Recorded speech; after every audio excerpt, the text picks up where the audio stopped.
Recently in the Teal Mask DLC, we saw some old returning Pokemon get some awesome new buffs. I'm not talking about move pool buffs either, as those happen all the time. We actually saw both Shiftry and Empoleon get entirely new abilities that they didn't have access to before, in Wind Rider for Shiftry and Competitive for Empoleon.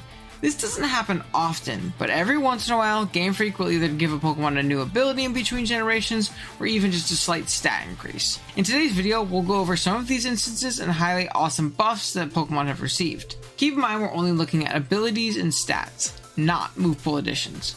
I also won't be going over any Gen 5 ability changes, as that's when hidden abilities were introduced and everything got buffed. If you guys would like to see a video on the biggest Dream World buffs, let's hit the 50 like goal and we'll do it for sure. Also, of course, if you do enjoy today's video, be sure to drop a like, as well as subscribe to the channel. We're on our way to 3,000 subscribers, and it would really help me out a ton if you dropped a sub. If we get there before the end of the year, that's my end of the year goal. And if everybody who watches today drops a sub, we should get there. So I'd really appreciate it a ton. And yeah, with that being said, let's jump into it. We'll start with buffs from Gen 6 and slowly work our way up to Gen 9. Our first one up will be our nightmare-fueled giant centipede friend Scolipede. Man, I really hate centipedes. It's all the little arms. Ugh. Anyways, while Scolipede was a solid lower tier mon in Gen 5, it was stuck living in NUBL, not quite good enough to make it into the RU tier full time. Everything changed when Scully got the hidden ability change of Quick Feet to Speed Boost.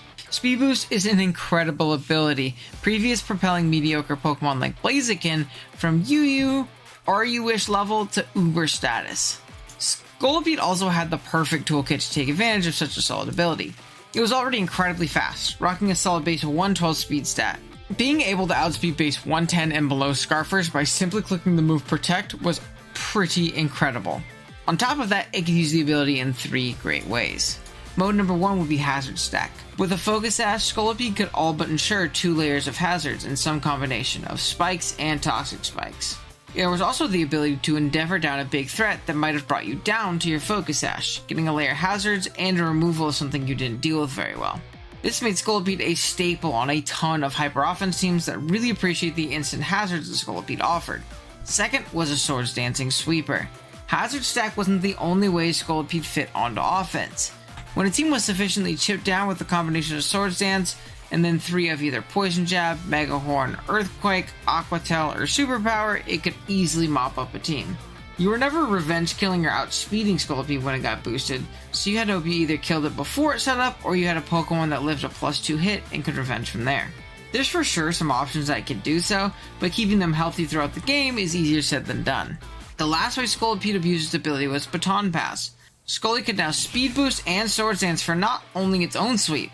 No, it can now pass its boost out to a teammate who might be more well equipped to win and facilitate that sweep instead. Now, Baton Pass is banned in most single battle formats, like Smogon and a majority of draft leagues, but you could always just do this on the in-game ladder, or if you just wanted to be really mean to a friend. Just this simple ability buff took Scolipede from NUBL in Black and White 2 all the way to UUBL in Orash, a Pokemon with solid OU usage and considered too good for the UU tier below it. Our last stop on the Gen 6 bus will be a Pokemon that has always been good, but this ability change made it even better. Yep, this is going to be a short one. Let's talk about Zapdos. Like I said, Zapdos has always been incredible. A higher tier stable since Generation 1, it previously had access to Pressure.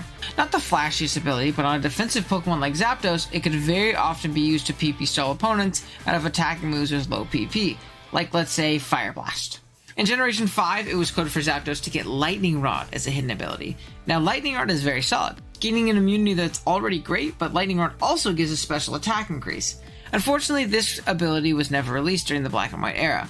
When Generation 6 rolled along, Lightning Rod was actually changed, along with a few other hidden abilities that weren't released. Also, let me know if you guys want to see a video on unreleased hidden abilities. It went from Lightning Rod to Static, which I personally think is better. Now, I only think this specifically for Zapdos. Sure, losing out an immunity and a special attack boost is rough, but now clicking any physical attack that makes contact into this phenomenal physical wall is terrifying. This was specifically terrifying for any Pokemon looking to predict the Zapdos switch in and grab momentum with U-turn. Not only did you resist said U-turn, but now there was the potential of being punished by a paralysis. This either forces your opponent to roll the dice or forces them in a position where they have to make the double or the safe play instead. On such a defensive Pokemon, Static was an insane addition, making Zapdos one of the best answers to so many different physical attackers. Next, we move on to Gen 7, where a majority of our buffs lie. It's also home to the biggest buffs on this list. That is the addition of auto weather abilities to Pokemon like Gigalith, Pelipper, Torkoal, and Vanillix.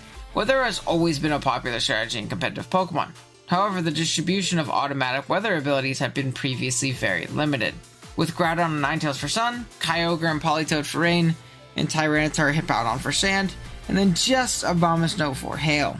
Game Freak sought to diversify and give more weather options while buffing these 4 lucky Pokemon with an automatic weather ability. First off, we'll talk about the new Drizzlemon and Pelipper. In previous generations, Peli was just about as you can be, always occupying the bottom tiers and never really offering much. However, with the addition of Drizzle, it became a staple on any rain team you would see in the OU tier. It was actually much better in this role than something like Politoed, and the main reason for that is its ability to pivot. Pelipper had access to the move U-turn, and with this pivot move on a slower Pokemon, Pelipper could very easily position itself into its rain-sweeping teammates like Mega Swampert and Kingdra. This is especially important because of the fact that rain and other weathers were no longer permanent. It also benefited from a solid boost of plus 10 to its special attack stat. Another weather setter that is debatably better than a previous standard non-Uber setter was Torkoal. Torkoal was not nearly as offensively threatening as something like a Ninetales. However, it was much better defensively, functioning as an incredibly physically defensive tank, spreading burns with sun-boosted lava plumes and Will-O-Wisp, or even putting opposing threats to sleep with Yawn. On top of that, its move pool was incredible in supporting its sun-abusing teammates. It first of all had access to Stealth Rocks, which are very important in chipping down opposing defensive answers to its sun teammates. However, most importantly, it had access to Rapid Spin, and while Torkoal didn't appreciate taking rocks damage itself, its teammates hated it even more so. Torkoal being able to set and remove hazards opposed to Ninetales just being okay offensively made it a far and away better option. Next up is Gigalith, who like Pelipper gained a new weather ability in Sandstream.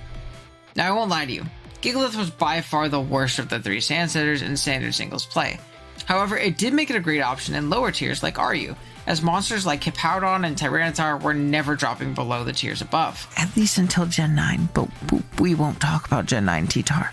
Not only did it facilitate the team better with its sand, but it also loved the sand Spadef boost that rocks get. This made it incredibly tanky on both sides of the spectrum. I also have to of course mention how much better this made Gigalith in the draft format. For those of you unfamiliar, the Draft League format is a metagame in which coaches draft Pokemon based on a certain point value and criteria and use their teams throughout a season against other coaches to compete for a championship title. It's far and away the most fun way to play competitive Pokemon, in my opinion at least. This channel is actually mostly a draft-centered channel, so if that interests you, check out the hundreds of draft videos we have up here. Now, as for why it made Gigalith better in draft, it really is just its price point. Tyranitar and Hippowdon are obviously great, but when you have a budget to draft your team, it becomes pretty difficult to get one of these, plus Excadrill, plus having a well-rounded team. Gigalith fixed this problem, allowing for terrifyingly powerful and well-balanced Excadrill teams to take over the metagame, mostly due to Gigalith's low-end price point in the format. This one ability alone took Gigalith from 0 to hero in the draft format and made it much better in the standard Smogon metagame. Lastly is Vanillix. Now I won't pretend like Vanillix became a world ender either, but it became infinitely better in both Smogon and Draft. Hail's never been the best weather, and it was never going to be the best setter when Alola Ninetales and its Aurora Veil existed.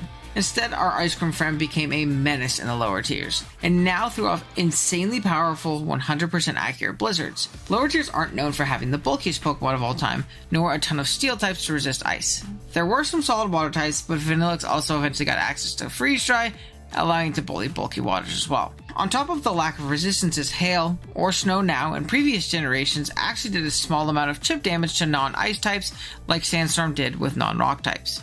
This meant that Blizzard plus Hazards plus Hail Chip allowed Vanillix to wear down its own checks very fast, especially because Steel types typically don't have reliable recovery to keep themselves healthy. Then when Vanillix got Aurora Veil of its own in Generation 8, it became even better, making it a very solid lower tier Pokemon, saving it from obscurity. Our last Gen 7 buff is a huge stat buff to my boy Swellow. Most people know Swellow as the incredibly strong, guts facade spamming boosted physical attacker. Now don't get me wrong, that is an incredible set and an awesome wall breaker, but Swellow also has access to the ability Scrappy and the move Boom Burst, This combination of hitting ghost types with Boom Burst and Heat Wave for steel types should make Swellow a strong special attacker as well, but previous to Gen 7 it was far from it. In fact, it was pretty terrible, only having a base 50 special attack stat. Thankfully, Game Freak showed our boy some love, buffing its special attack stat by 25 from 50 to 75 in Generation 7. It can now very viably run a choice spec set, with Boom Burst, Heat Wave, Hurricane, and U-Turn. Not only was it set strong, it also made Swellow very unpredictable on Team Preview. Your response was probably going to be entirely different depending on what you wanted to take on, whether it be a Guts boosted Stab Facade or Specs boosted Boom Burst. That alone made Swellow catapult in viability between Gen 6 and 7. Our last buff for the day is going to be all the way in Paldea, our boy Gallade. Sharpness was an ability introduced in Generation 9 that boosts the power of cutting moves. There wasn't really a better Pokemon to get this ability, so kudos to Game Freak for bestowing it upon Gallade. It has 2 stab moves that it can use this with, in Sacred Sword and Psycho Cut. Sacred Sword was catapulted to a no drawback close combat level attack that also ignored stat increases from moves like Curse or Iron Defense, and Psycho Cut became infinitely stronger as a psychic attack and was also 100% accurate with a high crit rate. It also had coverage galore that benefited from a sharpness boost, such as Night Slash, Leaf Blade, and X-Scissor. This, alongside a Scarf, Choice Band, or even setting up to one with Agility or Sword Stance, made Gallade a huge threat, allowing it to reclaim some of its glory that it had as Mega Gallade in the past. Thank you guys so much for watching this. I was going to say this episode, but it's just a one-off video where we're talking about Pokemon that got buffed in between generations. There's a ton more that I just didn't talk about because these were the ones I was most excited about, but I didn't even talk about Dugtrio, which I'm just now realizing I didn't talk about Dugtrio. So if you guys want to see another video just like this, please let me know. If you want to see one specifically on Dream World, please let me know. If you want to see one specifically on, whatever you want to see, please let me know in the comments below. I'm sure there was something else I mentioned in the video, but yeah, again, if you liked the video, be sure to like the video. If you're new here and you want to sub to the channel, help me get to 3,000. I'd appreciate it a ton. And yeah, with that being said, I'll see you guys in the next one. Later.